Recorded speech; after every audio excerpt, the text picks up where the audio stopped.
Walk into any city in the world and look around you. The people around you come in a remarkable range of skin colors, and every single one of those skin colors came from the same starting point. One small group of humans in Africa around 100,000 years ago. Here's the thing that surprises almost everyone who hears it. Every human alive has almost exactly the same number of skin pigment cells. Dark skin, light skin, every skin between them, same number of cells. What differs is how much pigment those cells produce, not how many there are. That one difference has a reason, and the reason starts with the sun. To understand skin color, you first need to understand what melanin does. Melanin is your skin's built-in shield against ultraviolet radiation from the sun. UV radiation does two things to your body. One good, one very bad. The good thing, it helps your skin produce vitamin D. The bad thing, it destroys a vitamin called folate in your blood. Folate is essential for healthy pregnancies. And for making new cells, destroy too much folate, and pregnancy becomes dangerous. Birth defects increase. So your skin is managing a difficult balance every single day. Let in enough UV to make vitamin D block enough to protect folate. And the amount of UV you need to manage depends entirely on where you live. Near the equator, the sun hits you with enormous UV intensity all year.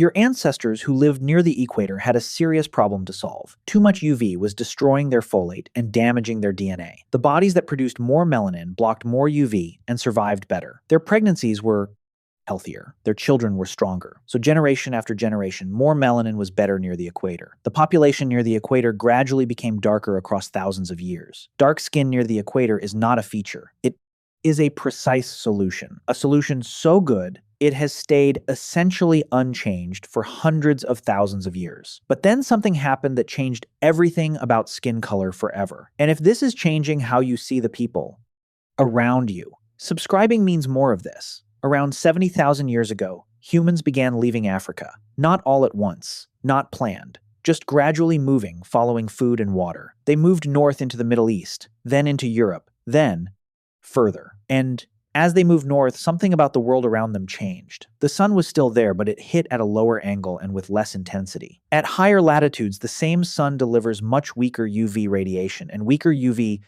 meant the body could no longer make enough vitamin D. Dark skin blocks UV efficiently, but here, there was not enough UV to block vitamin D. Deficiency causes weak bones, poor immune function, serious illness. The people who moved north with very dark skin began to face a new problem. The same melanin that saved them near the equator was now blocking too much sun. Their bodies needed to let more UV in, and less melanin was the way to do it. So the same pressure that made dark skin near the equator ran in reverse bodies. That produced slightly less melanin, let in more UV, and made more vitamin D. Skin color is your ancestors' address written on your body. But wait, the world has many more skin colors than just dark and light. There are hundreds of variations between the two extremes, and all of them have reasons. Think of it like a dial, not a switch. Dark and light are just the two ends. Every position on that dial was set by the UV level where your ancestors lived. People in East Asia developed their skin tone for their specific UV environment. People in South Asia developed theirs for their specific UV environment too. Indigenous Australians near the equator developed very dark skin for the same reason Africans did. Same problem, same solution, reached independently on different continents. Arctic populations like the Inuit have a special case worth understanding. They eat enormous amounts of fish and marine animals rich in vitamin D. Their diet replaced what lighter skin would have done, and they stayed darker. Every skin tone on Earth is a specific answer to a specific question. How much UV does the sun deliver here, and how much can my body handle? But here's where the story gets even more interesting. In the last few hundred years, humans started moving around the world very fast.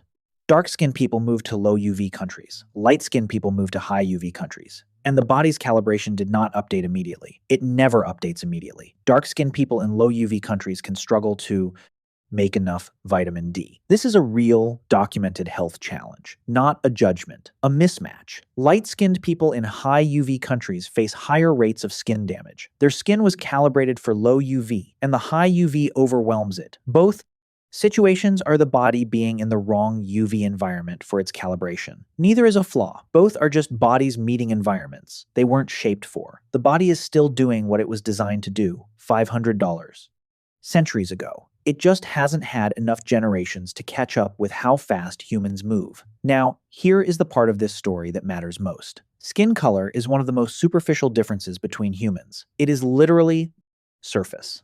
The most external thing about you, two people with very different skin tones share more than 99.9% of their DNA. The genetic variation within one skin color group is greater than between groups. Biologists are clear about this. Skin color is not a reliable guide to anything deeper. It tells you where your ancestors lived, and nothing else. Not how smart they were, not how strong, not how anything except where every skin color on Earth is equally old and equally sophisticated. There is no original skin color that others evolved away from.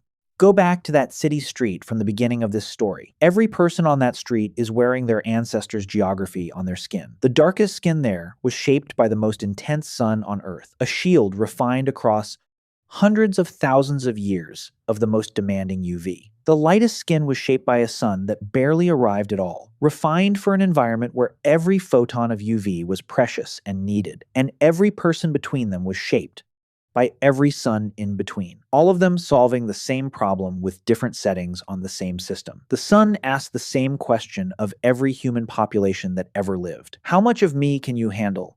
Every skin color on Earth is the answer.